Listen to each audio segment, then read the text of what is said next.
चली एक ठो भजन से बाबा ई शरीर प्रकृति के देन हो। जब माया में भेजले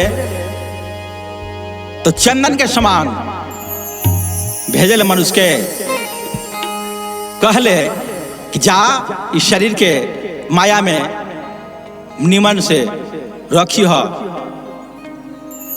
और बढ़िया से तौर तरीका से ऐसे।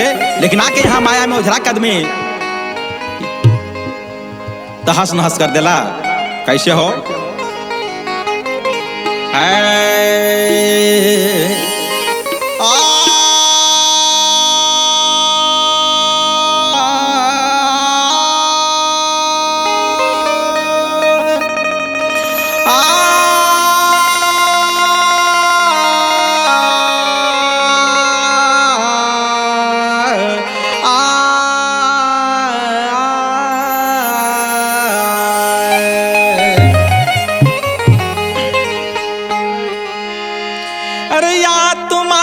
चंदन, अरे या तुम चंदन, अरे जवानी हपानी, अरे माटी के शरीरिया पर काहे के गुमानी, माटी के शरीरिया पर काहे के गुमानी।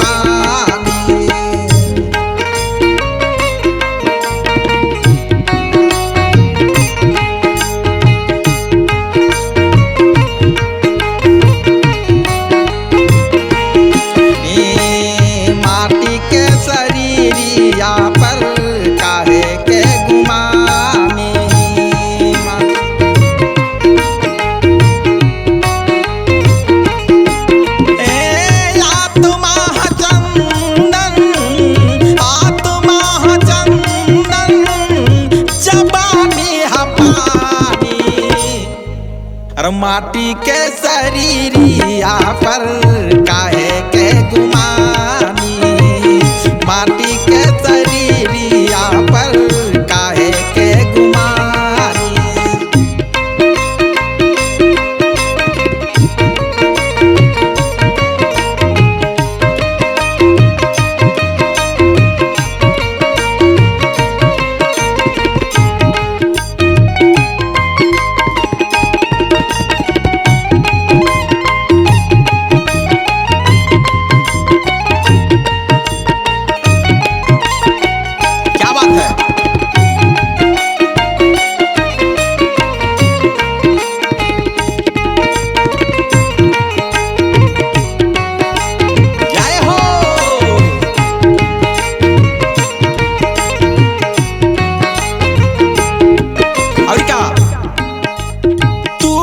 बुलबुल पानी का मत कर गुर जबानी का, तू है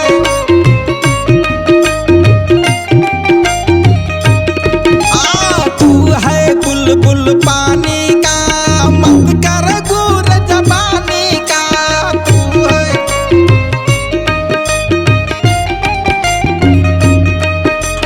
मनुष्य के तन पाया है तू मत कर कम शैतानी का।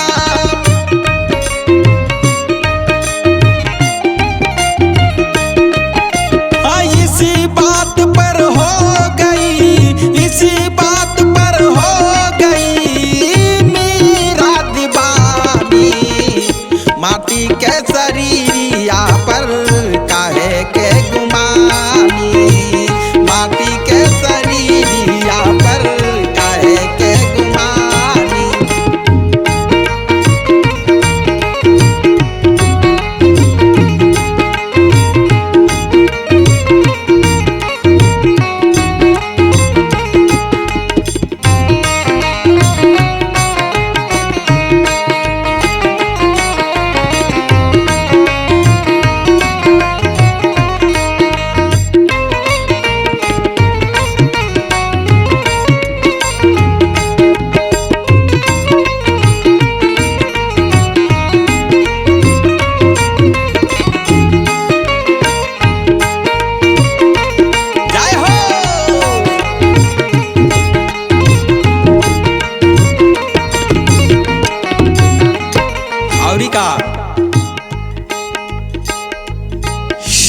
गुण होत है संगत से गुंजात। संगतिये सब कुछ करा देला भैया। जैसन करब संगत वैसन मिली। ये संगत में केना केना आदमी कहाँ से कहाँ चल गए और वही संगतिया में कई के तार के समस्त परिवार के तार दिले। कैसे? सत्संगत में आया कर राम नाम तू गाया कर। सत्संगत में सत्संगत में आया कर राम नाम तू गाया कर।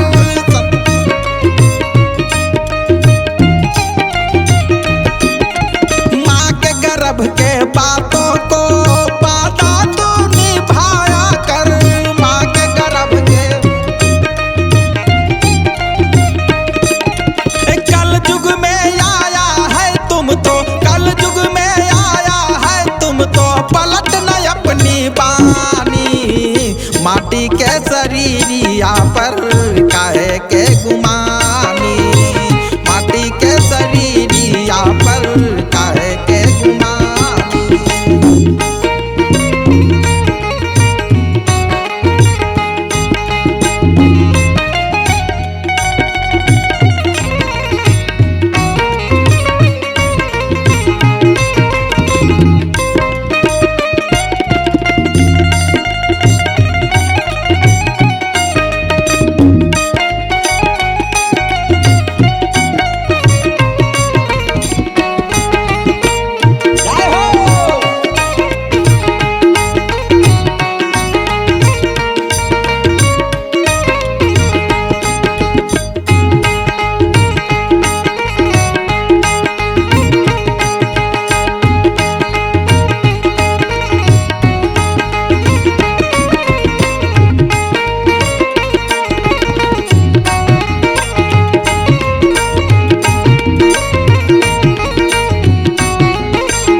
लास्ट अंतरा में कवि के भाव बा,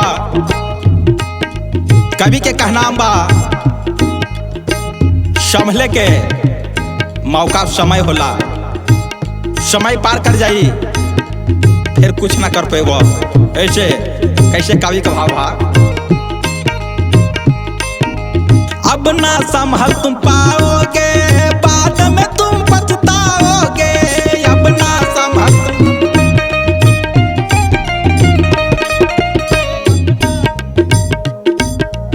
अपना संभल तुम पाओगे बाद में तुम पछताओगे। अपना संभल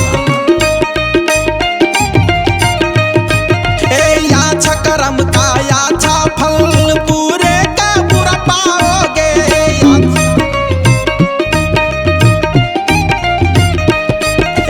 याछा कर्म का याछा फल, बुरे का बुरा पाओगे।